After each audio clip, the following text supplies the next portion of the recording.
The morning sun cast long shadows across the dusty main street of Red Hollow, Arizona Territory, 1885. Sarah McKinnon pulled her worn shawl tighter around her shoulders as she stepped out of the general store, her arms full of supplies. The familiar weight of judgmental stares pressed down on her like the desert heat that would soon follow. "There she goes again," whispered Martha Henderson from the porch of the boarding house. "Off to see that savage." Sarah's jaw tightened, but she kept walking. 3 years.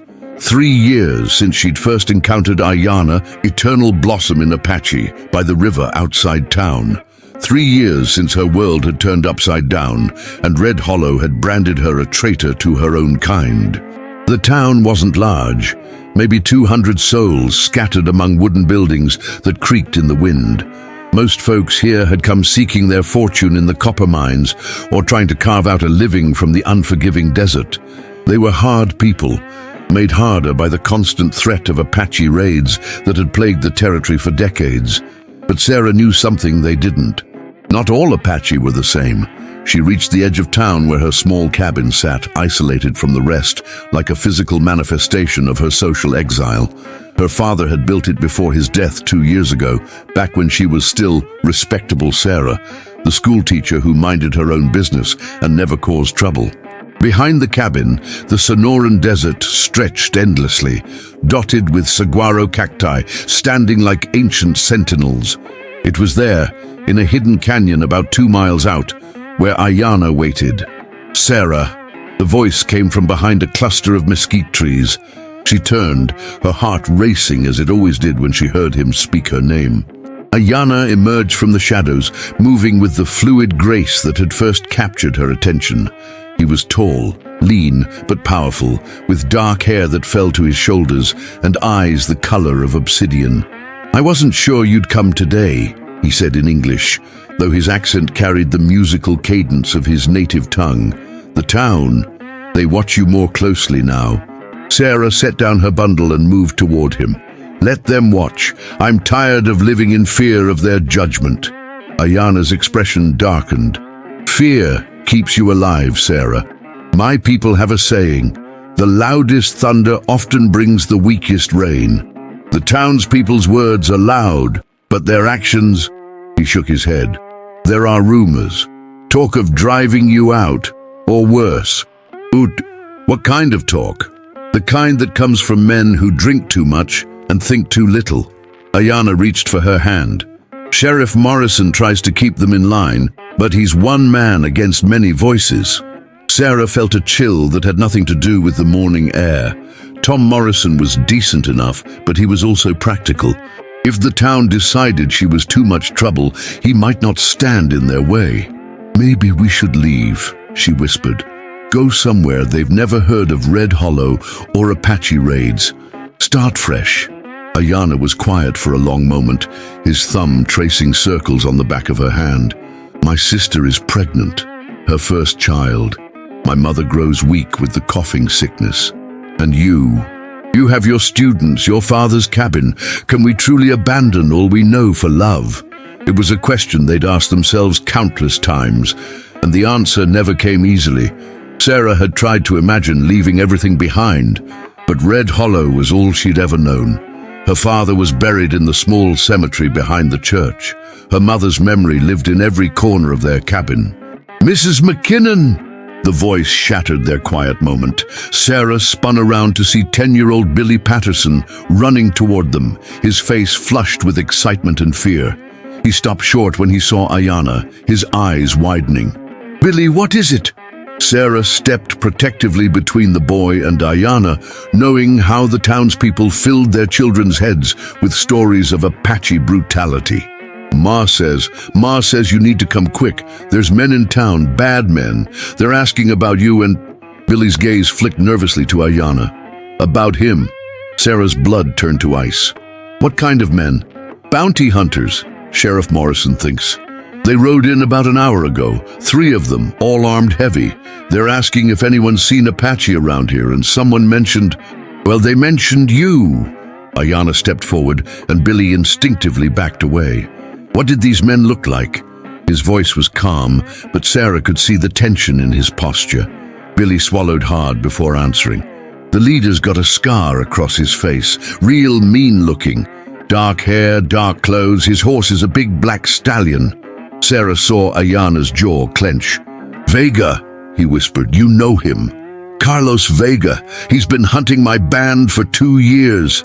There's a bounty on my head, $50 dead or alive." Ayana's hand moved instinctively to the knife at his belt. "If he's here, it's because someone told him where to find me." The implications hit Sarah like a physical blow.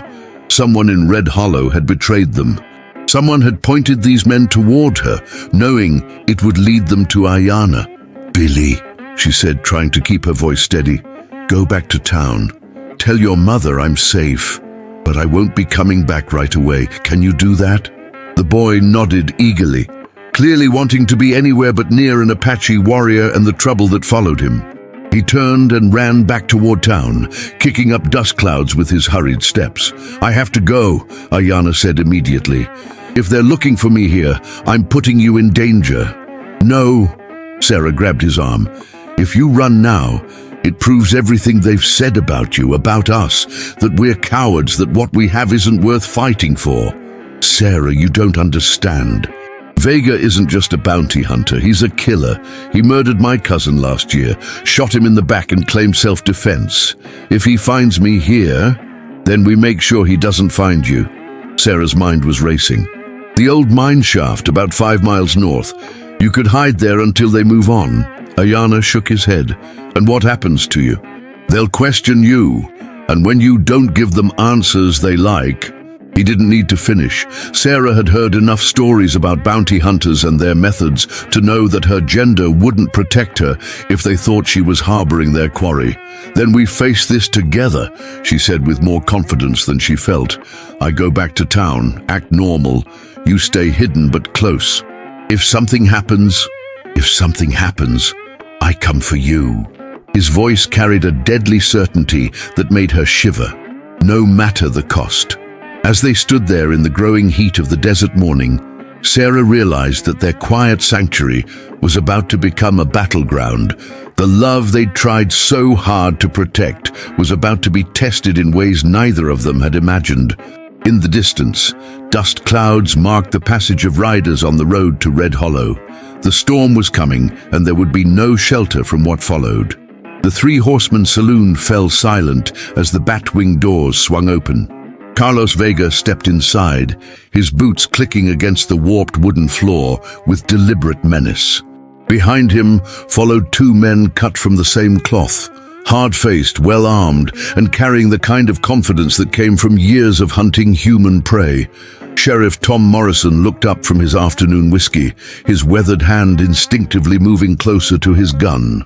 At 55, Tom had seen enough trouble to recognize it walking through his door.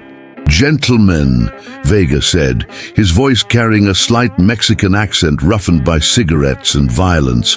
The scar that ran from his left temple to his jaw pulled his mouth into a permanent sneer. "Beautiful town you have here. Very peaceful." "We like it that way," Morrison replied, standing slowly. "I'm Sheriff Morrison. You boys just passing through?" Vega smiled, but it didn't reach his eyes. "That depends on what kind of cooperation we receive. I'm Carlos Vega, and these are my associates, Mr. Turner and Mr. Rodriguez. We're tracking a dangerous Apache fugitive. Goes by the name Ayana." A murmur ran through the saloon. Every man present knew the name, though most wouldn't admit to knowing why. "Can't say I've heard that name," Morrison lied smoothly. "What's this Apache supposed to have done?" Turner, a thin man with nervous eyes, spoke up. "Murdered 3 settlers up near Tucson, women and children among them. There's a $50 bounty, signed by the territorial governor himself." Morrison felt his stomach tighten. He knew Ayana through Sarah's stories, and the description didn't match the man she described. But bounty hunters weren't known for their attention to detail when money was involved. "Well, we haven't had any Apache trouble here in Red Hollow for over a year," Morrison said carefully. "Last raid was up north near Prescott. Vega stepped closer, and the sheriff caught the smell of leather and gunpowder that clung to the man like cologne. Information suggests this particular Apache has been seen in this area regularly. We have it on good authority that someone in this town has been harboring him. The temperature in the room seemed to drop 10 degrees. Morrison's hand moved closer to his Colt 45. That's a serious accusation, Mr. Vega. You have proof? I have testimony from a reliable source. Someone who's observed suspicious activity involving a certain sympathetic local citizen.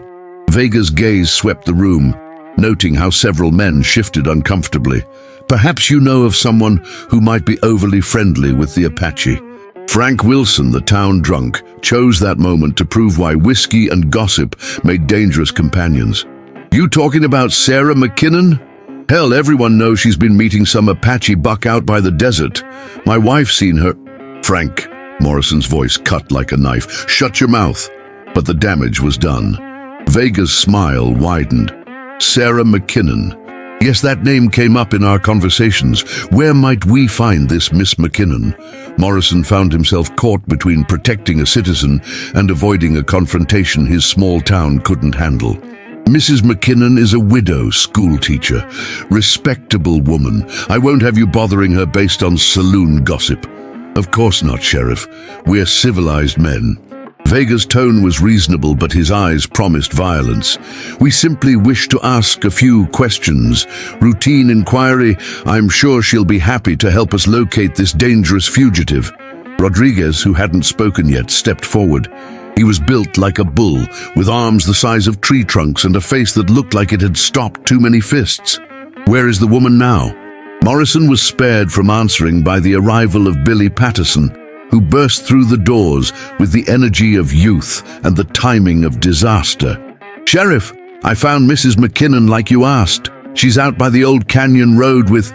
Billy's words died as he noticed the three strangers. His young face went pale as he realized he'd said too much. Vega knelt down to Billy's level, his voice suddenly gentle. Hello there, young man. You've seen Mrs. McKinnon today? That's wonderful. Was she alone?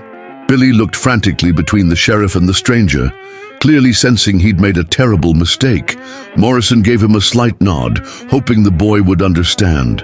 I don't remember, Billy stammered. Vega's hand shot out and gripped the boy's shoulder with enough force to make him wince.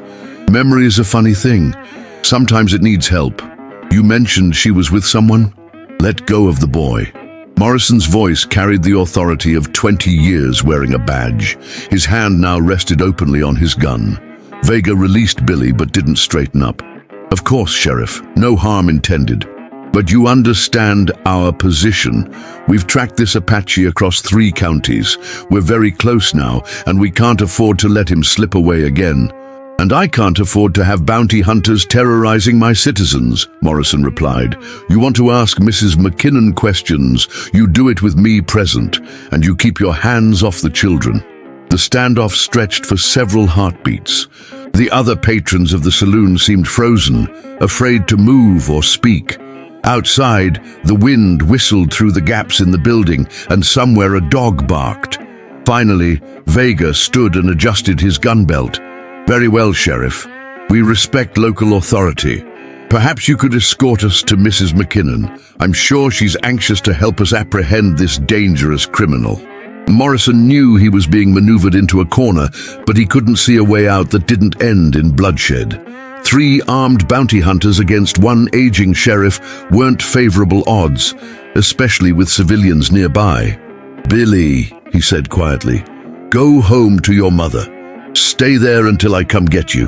The boy nodded eagerly and practically sprinted from the saloon. Morrison hoped the kid was smart enough to spread the word that trouble was brewing. As they prepared to leave, Dr. Samuel Hayes pushed through the doors, his medical bag in hand. He was a tall, thin man with graying hair and the kind of eyes that had seen too much suffering. Tom, I heard we had visitors, Dr. Hayes said, looking pointedly at the 3 strangers.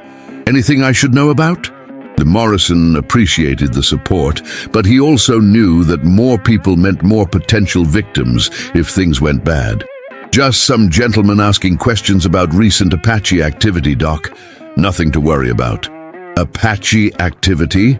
Dr. Hayes raised an eyebrow. That's interesting, because I've been treating folks in this area for 5 years, and the only Apache I've encountered was helping a woman deliver her baby during a snowstorm. Saved both their lives. Vega's attention sharpened. You've had direct contact with Apache. I'm a doctor. I treat anyone who needs help, regardless of their heritage. Dr. Hayes met Vega's stare without flinching. It's called being human. But the tension in the room ratcheted up another notch. Morrison could feel the situation spinning out of control. These men hadn't come to Red Hollow just for information. They'd come for blood, and they wouldn't leave until they got it.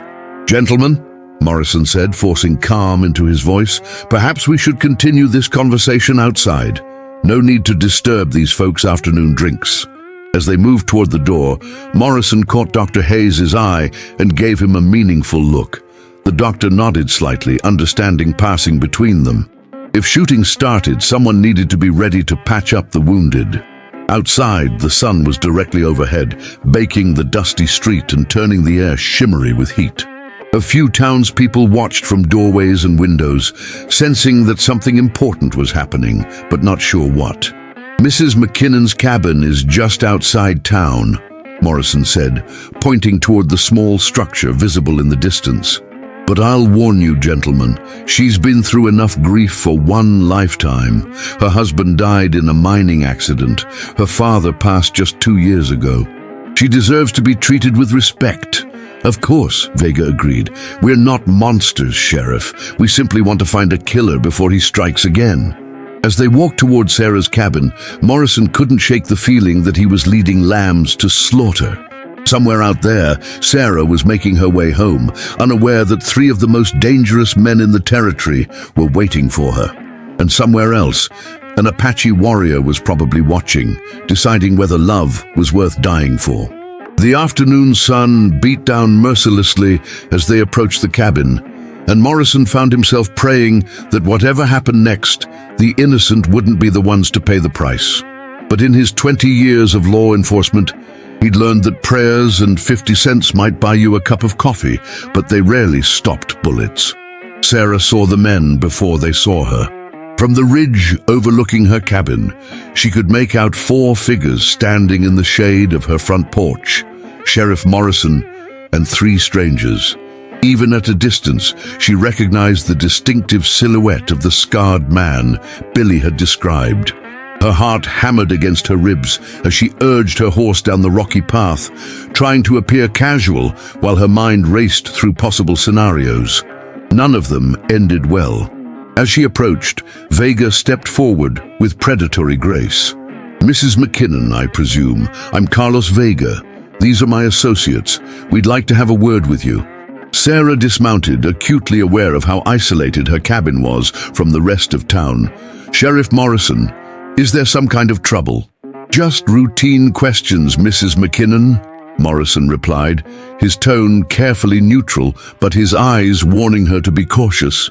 These gentlemen are tracking an Apache fugitive. They think you might have information. I'm afraid I don't understand.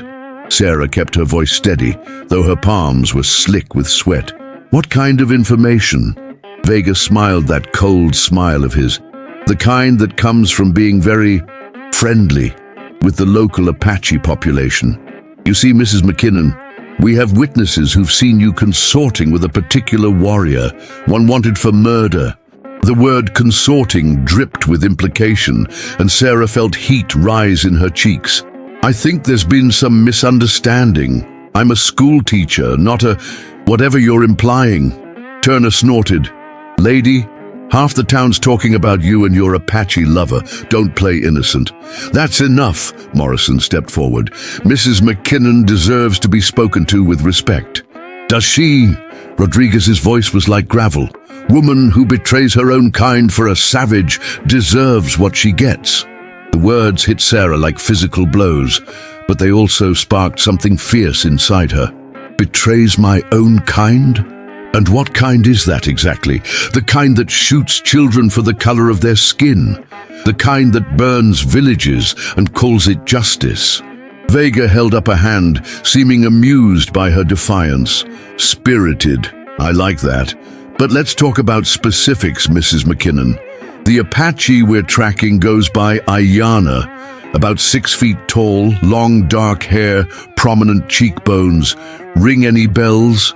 Sarah's throat felt like sandpaper, but she managed to speak.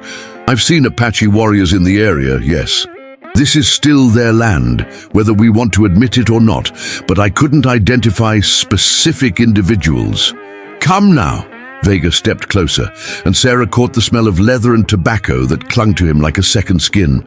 We're not asking you to betray a casual acquaintance. We're talking about someone you've spent considerable time with, someone you've developed feelings for. The way he said it made her skin crawl.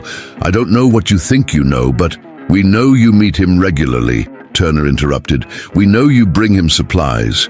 We know you've been seen together by multiple witnesses. What we want to know is where he is right now. Sarah's mind raced. They had more information than she'd hoped, but they didn't seem to know about the hidden canyon. That gave Ayanna a chance, if she could just keep them talking long enough for him to get away.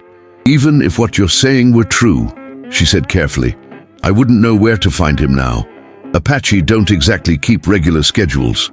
Vega laughed, but there was no humor in it. Mrs. McKinnon, I've been hunting Apache for 15 years.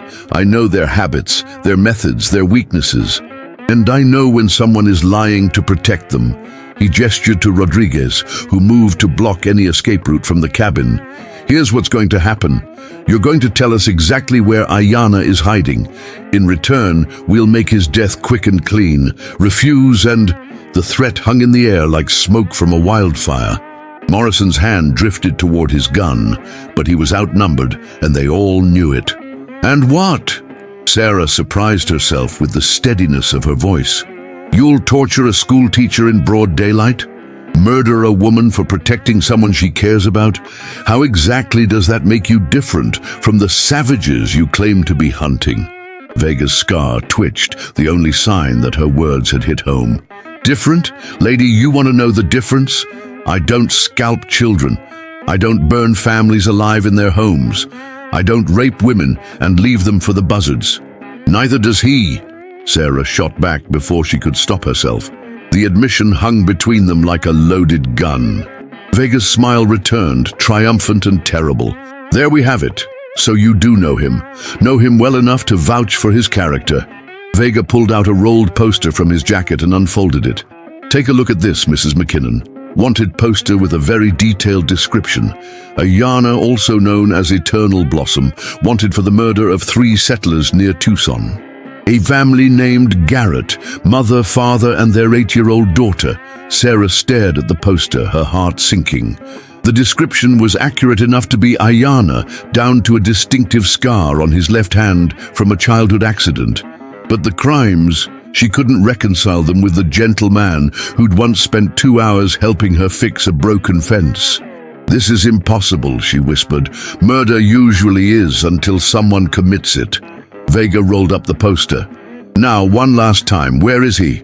I told you, I don't... The sound of a rifle being cocked froze everyone in place. From behind a large boulder about 50 yards away, a figure emerged. Ayanna walked toward them with deliberate steps, his rifle trained on Vega's chest. Let her go, he called out in English, his voice carrying clearly across the desert air. Your quarrel is with me. Vega's hand moved toward his gun, but he didn't draw. Not yet. Ayanna, so good of you to join us. Saves us the trouble of hunting you down. I said let her go. Ayanna continued walking closer, never wavering in his aim. She has nothing to do with this. Oh, but she has everything to do with this, Vega replied. You see, Mrs. McKinnon here has been harboring a fugitive. That makes her an accessory to murder. Sarah felt the world spinning around her. Ayanna, the poster. They're saying you killed a family, a child. For the first time since arriving, Ayanna's composure cracked. Pain flashed across his features. The Garretts. Yes, I know of them, but I did not kill them, Sarah. I found them. Found them. Morrison spoke for the first time since the standoff began. What do you mean, found them? 3 weeks ago, I was tracking deer near Tucson. I heard screaming, gunshots. When I reached the Garrett Ranch, they were already dead, burned, mutilated. Ayana's voice was steady, but Sarah could see the grief in his eyes. I tried to help the little girl. She was still alive, barely. I carried her to the nearest doctor, but she died on the way. Vega snorted. Convenient story. Got any proof? Dr. Marcus Webb in Tucson treated her wounds before she died. He can tell you what really happened. Ayana was within 30 yards now, close enough that his rifle couldn't miss. The little girl lived long enough to describe her attackers. 3 white men with a Mexican leader, a man with a scar on his face. The implication hit Sarah like a thunderbolt. She turned to stare at Vega, seeing him clearly for the first time. The scar, the casual cruelty, the way he spoke about Apache as if they were animals rather than people. You, she breathed, you killed them. Vega's mask finally slipped, revealing the killer underneath. Proof is for courts, lady. Out here, all that matters is who's left standing. 3 things happened simultaneously. Vega went for his gun. Morrison shouted a warning. And Ayana threw himself forward, tackling Sarah to the ground, just as gunfire erupted. The battle for Red Hollow had begun, and there would be no peaceful resolution to the conflict that had been building for 3 years. As bullets flew and men dove for cover, Sarah realized that everything she thought she knew about justice, love, and survival was about to be tested in the crucible of violence. The desert sun beat down mercilessly on the unfolding tragedy, indifferent to the human cost of prejudice and greed. Bullets whistled over their heads as Ayana rolled with Sarah behind the meager cover of a water trough. Wood splintered inches from her face, and she pressed herself against his chest, feeling his heart hammering as fast as her own. "Stay down," he whispered urgently, checking his rifle while keeping his body between her and the gunfire. "No matter what happens, stay down."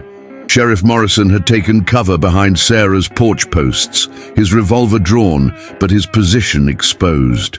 Vega and his men had scattered, Turner behind Sarah's woodpile, Rodriguez using her horse as a shield, and Vega himself crouched behind a large rock about 20 yards away. "Give it up, Apache!" Vega shouted. "You're outnumbered and outgunned! Surrender now, and the woman lives!" Ayana's jaw clenched. Sarah could see him calculating odds, distances, angles of fire. "He's lying," she whispered. "They won't let either of us live. We know too much." "I know." His eyes met hers, and she saw a terrible resolve there. "Sarah, there's something I need to tell you. If we don't survive this..." A bullet pinged off the metal rim of the trough, cutting off his words. Morrison returned fire, forcing Turner to duck behind the woodpile. "Sheriff," Ayana called out, "can you reach your horse?" "No, maybe," Morrison replied, squeezing off another shot. "But not while they've got me pinned." Sarah's mind raced. The cabin was only 10 feet away, but crossing that open ground would be suicide. Unless... "The root cellar," she said suddenly. "Under the cabin, there's a tunnel that leads to the smokehouse behind the building. My father dug it during the Apache Wars." Ayana looked at her sharply. "You never mentioned a tunnel." "I forgot about it until now. He sealed it off years ago, but the entrance is still there." She pointed toward the cabin's foundation. "If we can reach the cellar door..." Another volley of gunfire erupted. Rodriguez had moved to a better position and was systematically destroying their cover with heavy rifle rounds. The water trough wouldn't protect them much longer. "Morrison!" Vega's voice carried a note of amusement. "You're protecting a murderer and a traitor. Is that what they pay you for?" "I'm protecting innocent people from scum like you," Morrison replied. But Sarah could hear the strain in his voice. He was running low on ammunition. Ayana made his decision. "Sarah, when I count to 3, run for the cabin. Don't look back, don't hesitate, I'll cover you." "What about you?" "I'll follow. Now get ready." He took aim at Turner's position. 1. The sound of approaching hoofbeats made everyone freeze. A rider was coming fast from the direction of town, kicking up a dust cloud that could be seen for miles. "Two!" Ayana's finger tightened on the trigger. The rider burst into view, Dr. Hayes riding hard with his medical bag bouncing behind him. But he wasn't alone. Behind him came 5 more men from town, all armed and looking grim. "Three!" Ayana fired, his shot splintering wood near Turner's head and sending the bounty hunter scrambling. Sarah ran for the cabin, her legs pumping as bullets whined around her. She reached the cabin door just as Dr. Hayes and the townsmen opened fire on Vega's position. The sudden appearance of reinforcements changed everything. Now the bounty hunters were outnumbered, and their position was becoming untenable. "Hold your fire!" one of the townsmen shouted. It was Frank Wilson, the same drunk who'd given away Sarah's secret earlier. "We want to talk." The shooting gradually stopped, leaving only the sound of heavy breathing and the whisper of wind through the desert brush. "Talk?" Vega snarled from behind his rock. "About what?" Frank stepped into the open, his hands visible but his rifle ready. "About the lies you've been telling, Mr. Doctor. Hayes just got back from sending a telegram to Tucson. Talk to that Dr. Webb you mentioned, Apache." Ayana had made it to the cabin and was now crouched beside Sarah. "What did he say?" Dr. Hayes dismounted, his face grim. Webb confirmed everything. Said an Apache warrior brought in a dying white girl, stayed with her until she passed, even helped pay for her burial. The girl described her attackers before she died, 3 white men led by a Mexican with a distinctive facial scar. A murmur of anger ran through the assembled townsmen. These were hard people who'd lived with the threat of Apache raids for years, but they also understood the difference between warriors and murderers. "Furthermore, Doctor," Hayes continued, his voice carrying clearly across the standoff, "Dr. Webb sent descriptions of the real killers to every law enforcement office in the territory. Seems there's quite a reward for information leading to their capture." Vega's laughter was harsh and bitter. "You think I care about some sawbones testimony? I've got a signed warrant." "Forged," interrupted another voice. This time, it was Pastor Williams from the church, a man whose word carried weight in Red Hollow. "That poster you showed earlier, I've seen the territorial governor's seal before. This one's a fake."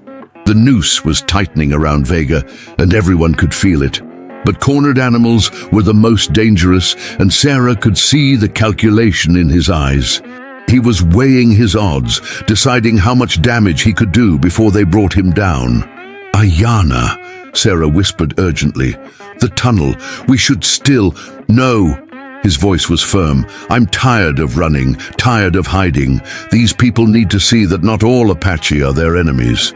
He stood slowly, his rifle lowered but ready. "Vega, I'll make you a deal. Single combat, just you and me. Winner takes all." "Ayana, no!" Sarah grabbed his arm. "He'll cheat, he's a killer." But the Apache warrior's mind was made up. "My honor demands it, Sarah. And my people's honor too. If I run now, every Apache in the territory will be judged by my cowardice." Vega emerged from behind his rock, grinning like a wolf. "Single combat? How primitive. I accept." He looked around at the assembled townspeople. "But when I kill your Apache friend, I want clear passage out of here for me and my men. And when I kill you," Ayana replied calmly, "your men leave now and never return to Red Hollow." Sheriff Morrison stepped forward. "This is crazy. We have them outnumbered. We can just arrest them and—" "No," Ayana cut him off. "This ends here one way or another, but it ends with honor."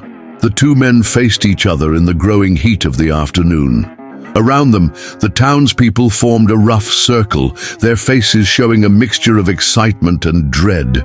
This wasn't just a gunfight, it was a reckoning 3 years in the making.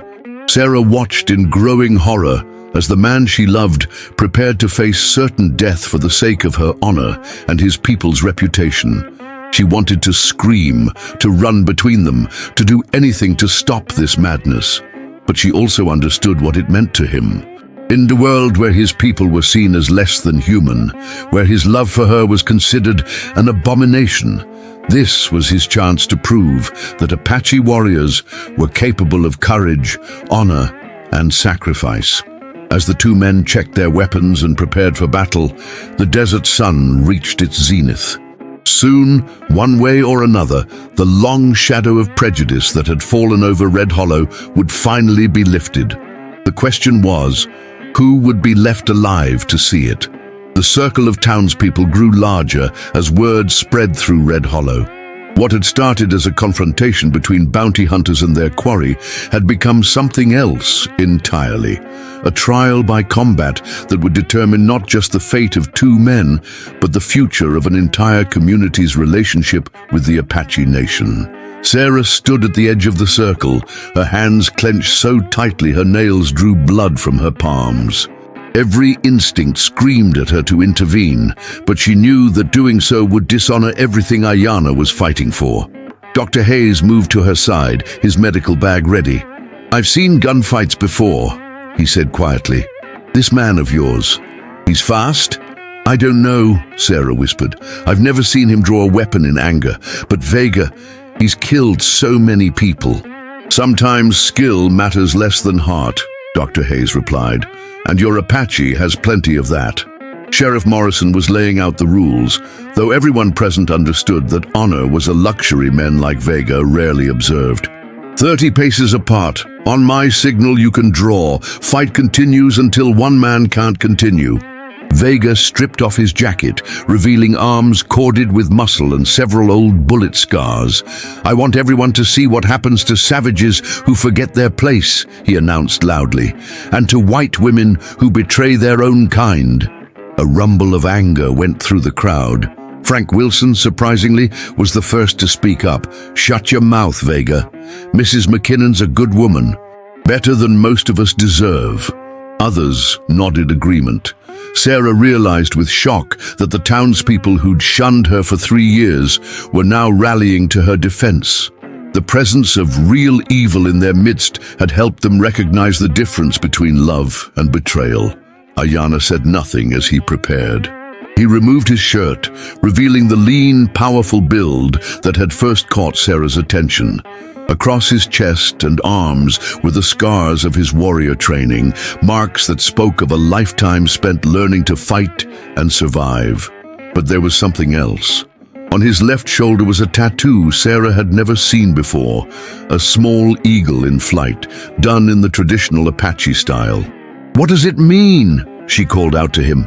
He looked at her with infinite tenderness. "It means I carry the spirit of my people with me, and the love of a woman worth dying for." The words hit her like physical blows. This wasn't just about clearing his name or protecting the town. This was about proving that an Apache warrior could love a white woman with honor, courage, and sacrifice. Turner and Rodriguez had positioned themselves at the edge of the circle, their hands near their weapons. Sarah could see them watching for an opportunity to intervene if their leader got into trouble. Pastor Williams noticed it too. "Dr. Hayes, Frank, keep an eye on those two. This is between their boss and the Apache. Let's keep it that way." The two men took their positions 30 paces apart. Vega's confidence was evident in every line of his body. He'd done this before, probably dozens of times. For him, this was just another killing, another bounty collected. Ayanna stood differently. His posture was that of a man who'd accepted death but refused to embrace it. He would fight with everything he had, not because he expected to win, but because some things were worth dying for. "Gentlemen!" Sheriff Morrison called out, his voice carrying across the suddenly silent crowd. "Are you ready?" Both men nodded. "Then may God have mercy on both your souls. Draw." The world seemed to slow to the speed of honey. Sarah watched Vega's hand blur toward his gun, the motion practiced and deadly. But Ayanna didn't draw. Instead, he dove to the side just as Vega's bullet cut through the air where he'd been standing. The Apache rolled, came up in a crouch, and only then went for his weapon. Vega's second shot missed by inches as Ayana's gun cleared leather. The Apache's first shot took Vega in the left shoulder, spinning him around but not dropping him. The bounty hunter's third shot went wide as he struggled to regain his balance. Ayana's second shot didn't miss. It caught Vega in the chest, sending him stumbling backward. But Vega wasn't finished. Even wounded, even dying, he raised his gun for one final shot. Not at Ayana, at Sarah. "If I can't have the bounty," he gasped, blood frothing from his lips, "I'll at least have revenge." Time crystallized into a single perfect moment. Sarah saw Vega's gun tracking toward her. She saw Ayana's desperate dive to intercept the bullet meant for her heart. She saw the muzzle flash that would end everything. The shot echoed across the desert like thunder. Ayana hit the ground hard, Vega's bullet in his chest. But his own final shot found its mark. Vega crumpled to the dirt, his gun falling from nerveless fingers. "Ayana!" Sarah broke from the circle and ran to where he lay. Blood was spreading across his chest, bright red against the copper of his skin. Dr. Hayes was already moving, his medical bag open. "Get him into the cabin, quickly before he loses any more blood." Turner and Rodriguez made their move then, guns drawn, apparently deciding that with their leader dead, they had nothing to lose. But they'd underestimated the mood of the townspeople. Frank Wilson's rifle spoke first, followed by Pastor Williams's shotgun. The two surviving bounty hunters never got off a shot. As willing hands carried Ayana into Sarah's cabin, she found herself supported by the same people who'd shunned her for loving him. Martha Henderson, who'd whispered cruel gossip for 3 years, was now helping to clear the kitchen table for Dr. Hayes to work on. "Is he going to live?" Sarah asked as Dr. Hayes examined the wound. "Bullet missed the heart, but it's close to the lung. He's lost a lot of blood." The doctor's hands moved with practiced efficiency. "The next few hours will tell." As Dr. Hayes worked to save the man she loved, Sarah looked around at the faces surrounding her. These people, her neighbors, her students' parents, the community that had cast her out, were now united in hope for Ayana's recovery. Outside, she could hear Sheriff Morrison organizing the cleanup and sending riders to notify the territorial authorities about what had really happened to the Garrett family. The duel was over, the truth was revealed, but the real test was just beginning. Whether love could triumph over a wound that might yet prove fatal. Sarah took Ayana's hand and whispered prayers to any god who might be listening, Apache or Christian. After everything they'd endured, after all the prejudice and pain, she couldn't lose him now. Not when they'd finally found acceptance. Not when their love had been proven honorable in the eyes of both their peoples. The afternoon sun slanted through the cabin windows, painting everything in golden light. And in that light, Sarah waited to see whether their story would end in tragedy or triumph. 3 days passed, like a fever dream. Sarah barely left Ayana's side as he drifted in and out of consciousness, his breathing shallow and labored. Dr. Hayes had done everything medically possible, extracted the bullet, cleaned the wound, stitched him up with careful precision. Now it was a matter of will, strength, and something the Apache called power, the spiritual force that separated warriors from ordinary men. The cabin had become an unlikely gathering place. Townspeople who'd never spoken to Sarah before now brought food, blankets, offers of help. Martha Henderson arrived on the second day with a pot of soup and an apology that came 3 years too late. "I was wrong about you," the older woman said simply. "About him too. That man saved your life, probably saved all our lives. I'm ashamed of the things I said." Sarah accepted the apology with grace, though her attention remained focused on the man lying unconscious in her bed. His face was pale beneath the copper of his skin, and his breathing remained worryingly shallow. On the morning of the 4th day, Pastor Williams arrived with unexpected news. "Mrs. McKinnon," he said, removing his hat as he entered the cabin, "I've received word from the territorial capital. The The governor himself has signed a full pardon for Ayana, along with a letter of commendation for his actions in bringing the real Garrett killers to justice. Sarah looked up from where she sat beside the bed. "That's wonderful news, Pastor, but it won't matter if he doesn't wake up."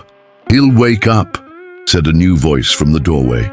Everyone turned to see an elderly Apache woman entering the cabin, supported by a younger warrior. "My son is strong, stronger than bullets, stronger than hate." Sarah recognized the woman immediately from Ayana's descriptions, his mother, Nalnish, whose name meant "she who survives." Then, the younger man was his cousin Key, who'd ridden hard from the Apache camp when word reached them of the shooting. Dr. Hayes stepped forward uncertainly. "Ma'am, I've been treating his wounds according to modern medical practice.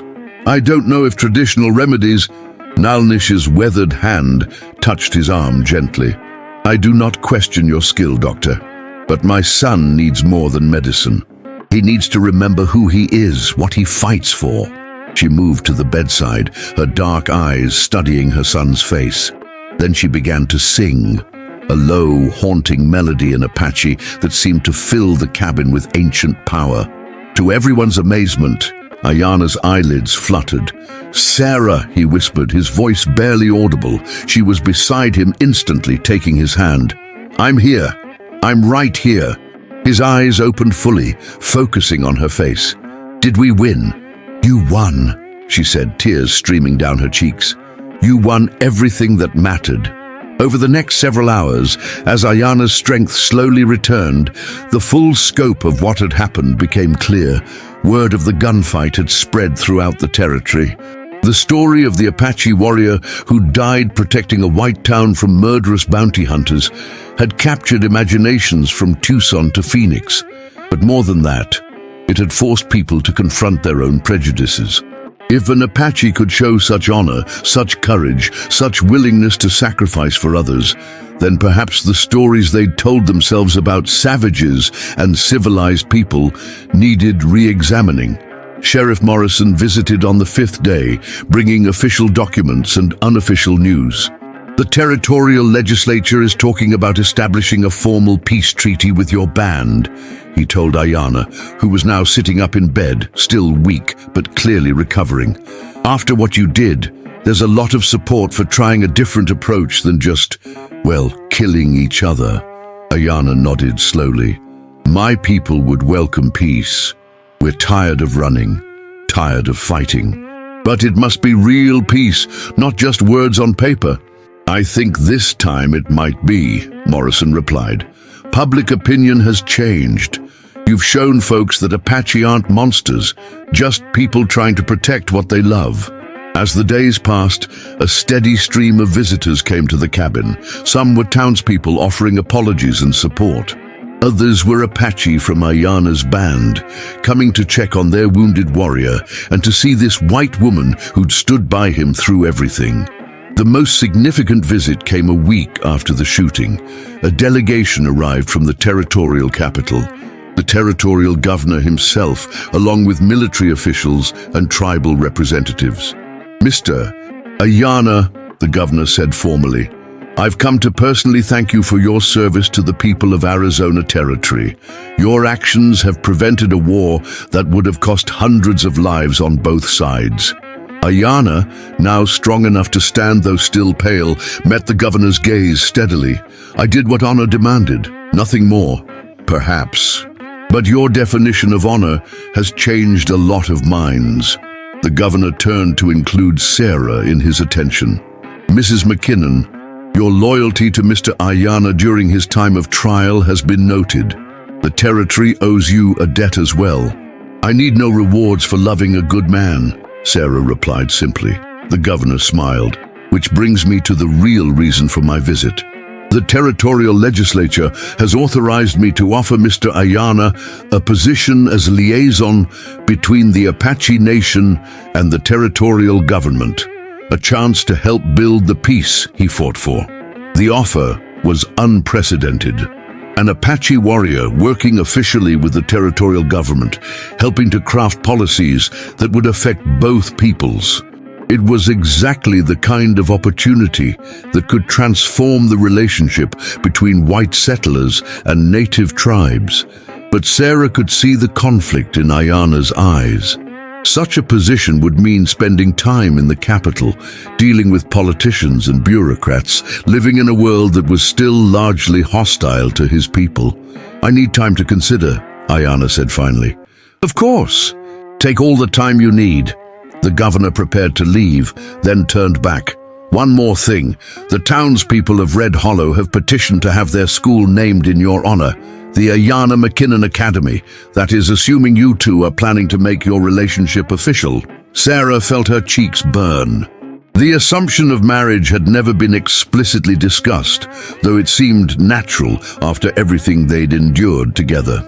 Ayana looked at her, a question in his eyes that had nothing to do with politics or peace treaties. "Sarah," he said quietly, would you consider—" "Yes," she interrupted, not needing to hear the rest of the question. "Yes, I'll marry you. Yes, I'll take your name. Yes, I'll stand with you whatever comes next." The cabin erupted in cheers from the assembled visitors, Apache and white, officials and townspeople, all united in celebrating a love that had somehow survived prejudice, violence, and nearly death itself. As the celebrations continued around them, Sarah and Ayana held each other close, both of them understanding that this was just the beginning. There would be more challenges ahead, more prejudice to overcome, more bridges to build between their peoples. But they would face it together, with the support of a community that had learned the difference between love and betrayal, between honor and hatred.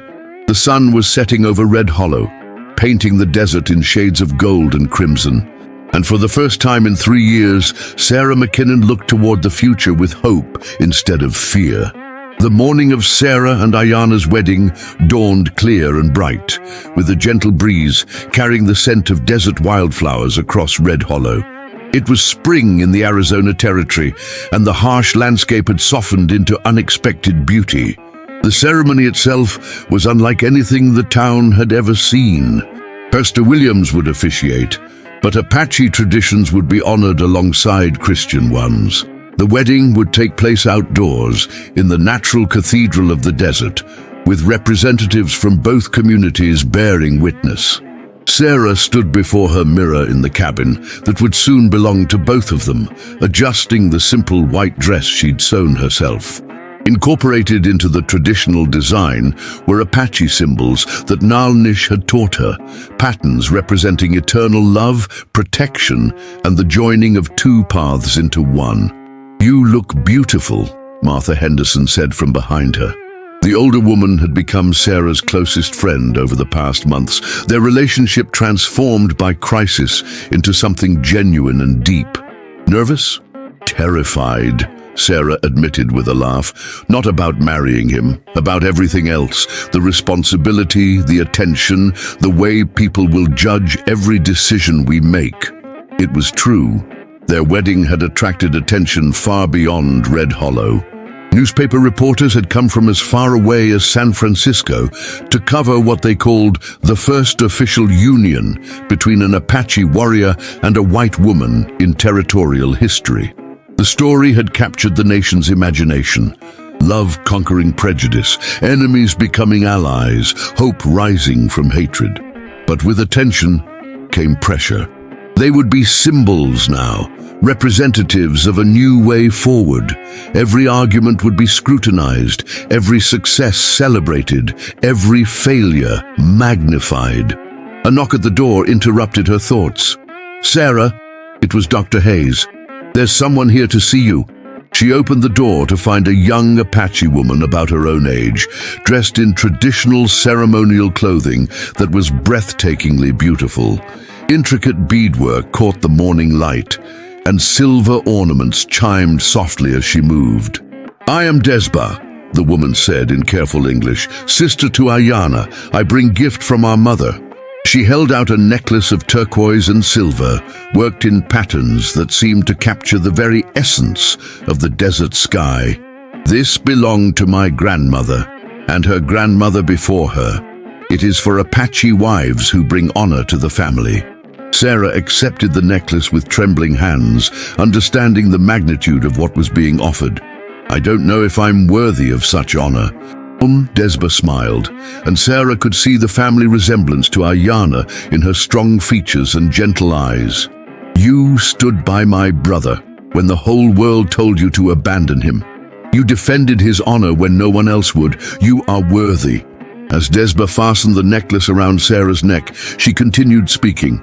There will be difficulties ahead, people who cannot accept what you represent. But remember, you do not carry this burden alone. The Apache people claim you as family now, and family protects family. The words brought tears to Sarah's eyes. After years of isolation and judgment, the idea of belonging to a community that would actually support her love rather than condemn it was almost overwhelming. Outside, the sounds of preparation could be heard as chairs were arranged and decorations hung. The wedding would be small by necessity. The cabin couldn't accommodate many guests, but representatives from both communities would be present. Another knock came at the door. This time it was Sheriff Morrison, dressed in his best suit and carrying his hat. Mrs. McKinnon, he said formally, I've been asked to escort you to the ceremony, if you're ready, that is. Sarah took a final look in the mirror.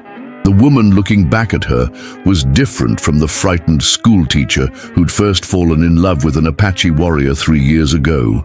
This woman had faced down killers, defended her love against an entire community, and emerged stronger for the trial. I'm ready, she said. The walk from the cabin to the ceremony site was short, but it felt like a journey through time. As they approached, Sarah could see the assembled guests, about 50 people total, split roughly evenly between Apache and white.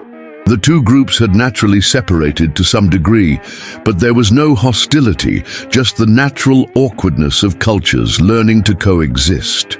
At the front, under an arch decorated with both wildflowers and Apache symbols, stood Ayana.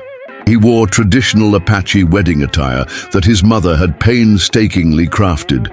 Leather decorated with intricate beadwork, a headband with eagle feathers, silver ornaments that caught the morning light. He looked magnificent, every inch the warrior and leader he'd proven himself to be.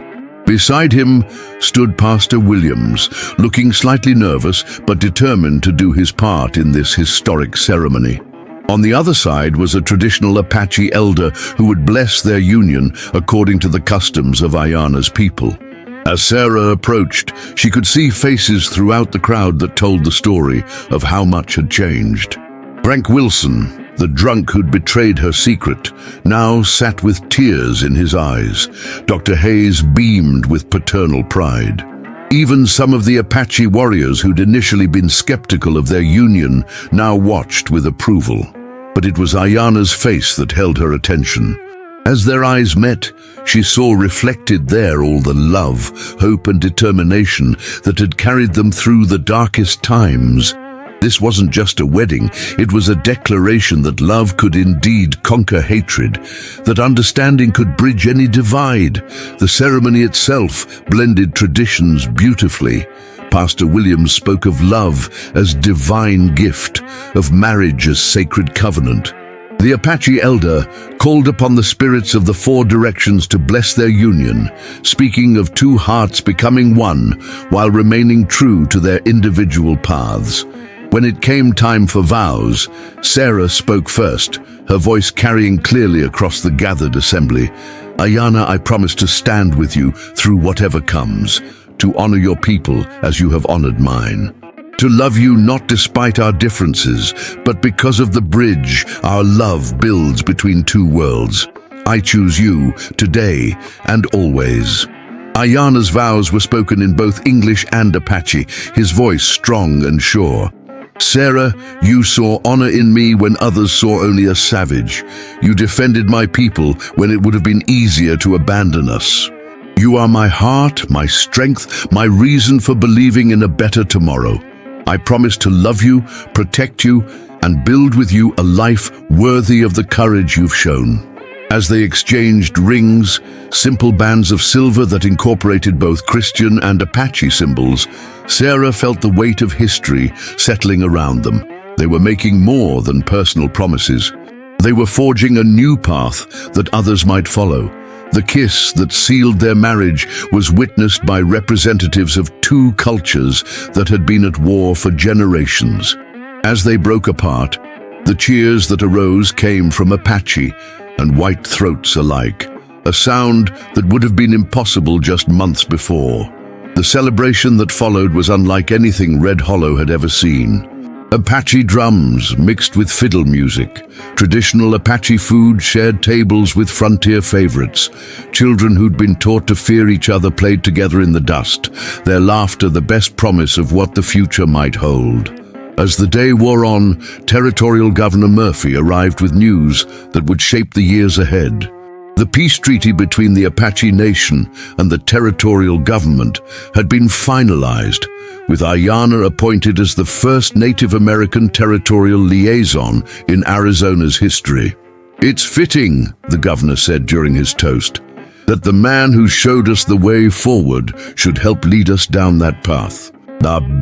But perhaps the most meaningful moment came as the sun began to set, painting the desert in shades of gold and crimson. Sarah and Ayanna stood together at the edge of the celebration, watching their two communities mingle with increasing ease. "Do you think it will last?" Sarah asked, nodding toward where Apache and white children were playing together. "This peace we've helped build?" Ayanna was quiet for a moment, considering. "Nothing lasts forever," he said finally, "but what we've shown, that love is stronger than hatred, that understanding is possible even between enemies, that truth will endure. Others will face the same choices we faced. They'll remember our story and maybe find the courage to choose love." Maish, as they stood there, hands clasped, Sarah thought about the journey that had brought them to this moment. The hatred they'd faced, the violence they'd survived, the prejudice they'd overcome. All of it had led to this, not just their personal happiness, but the beginning of something larger. In the distance, coyotes began their evening song, their voices rising and falling in harmonies that seemed to bless the union of two hearts and two peoples. The stars emerged one by one in the darkening sky, eternal witnesses to love's triumph over hatred. Sarah McKinnon had become Sarah Ayanna, and with that transformation, she'd helped transform an entire community. The school teacher who'd once walked with her head down now stood tall, proud of the love that had made her an outcast and ultimately redeemed them all. The story that had begun with mockery and rejection had ended with celebration and hope. And as the newlyweds walked back toward their cabin, their home, their sanctuary, their symbol of love's power to heal, they carried with them the blessing of two peoples and the promise of a better tomorrow. In Red Hollow, Arizona Territory, 1885, love had indeed conquered all. And the echoes of that victory would resonate for generations to come, inspiring others to choose understanding over hatred, acceptance over prejudice, and love over fear. The desert wind whispered through the saguaro cacti, carrying with it the hopes and dreams of all who'd witnessed this miracle of the human heart. And in that whisper, perhaps, was the voice of tomorrow, calling all who would listen to follow the path that Sarah and Ayanna had courageously walked.